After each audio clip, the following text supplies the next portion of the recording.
Jamais sans la grâce, une dévotion matinale qui vous connecte à la pensée de Dieu et vous donne la provision du ciel au quotidien.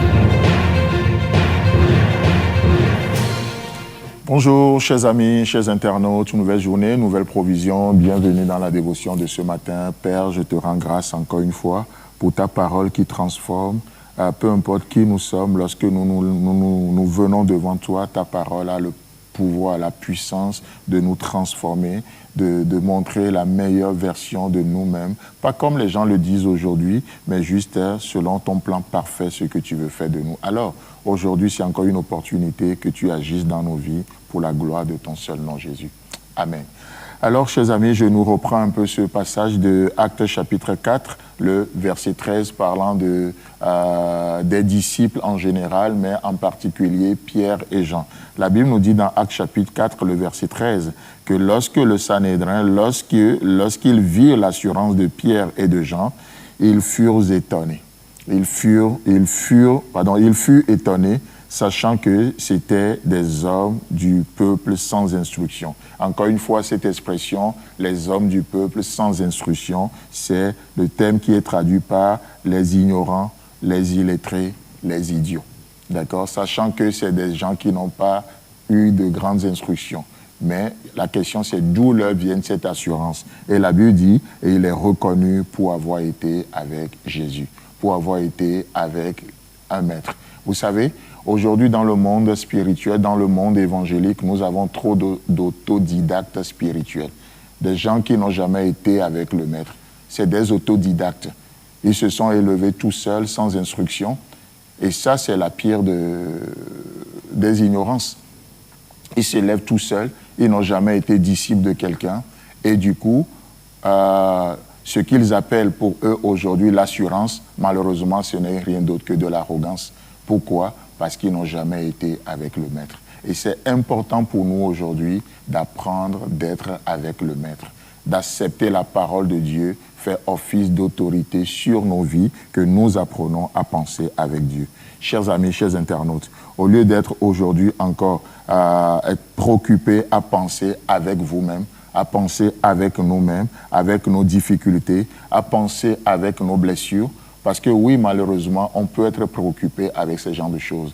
Il y a des gens, ils sont tellement préoccupés avec leurs difficultés, préoccupés avec leurs blessures, préoccupés avec leurs hauts et leurs bas, préoccupés avec les montagnes, les vallées dans leur vie.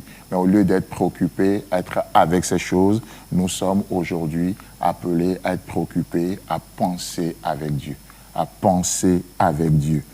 Vous savez, non seulement ces pensées et ces voix ne sont pas des nôtres, comme on le disait, je ne sais plus dans quelle dévotion, mais nous voyons aussi que ces pensées, ces voix sont supérieures aux nôtres, sont supérieures aux nôtres. Et vous savez, c'est le bon sens aujourd'hui d'accepter à penser avec Dieu, d'accepter à devenir disciple.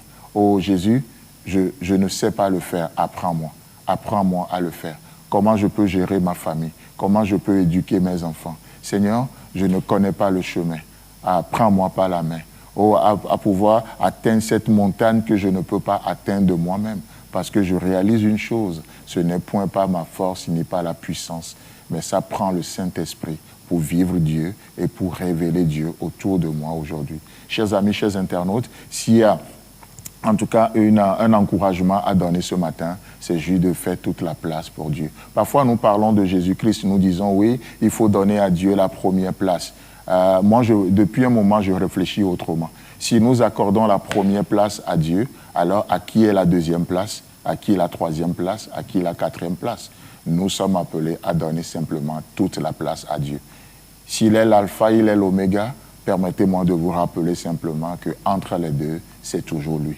Il n'y a pas et ne doit pas avoir de place pour nous-mêmes. Il n'y a pas et ne doit pas avoir de place pour la chair. Il est l'alpha, il est l'oméga, mais entre les deux, c'est toujours lui. Il est le commencement, la fin, mais le milieu, c'est aussi lui. Vous savez, en tout cas, que Dieu vous bénisse.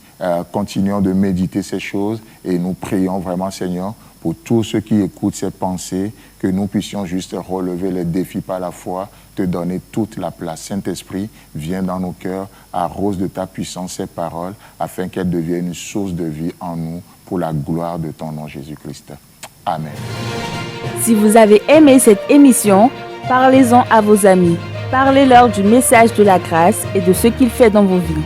Pour un sujet de prière, une question ou pour devenir partenaire, contactez-nous au 00229 94 75 80 20.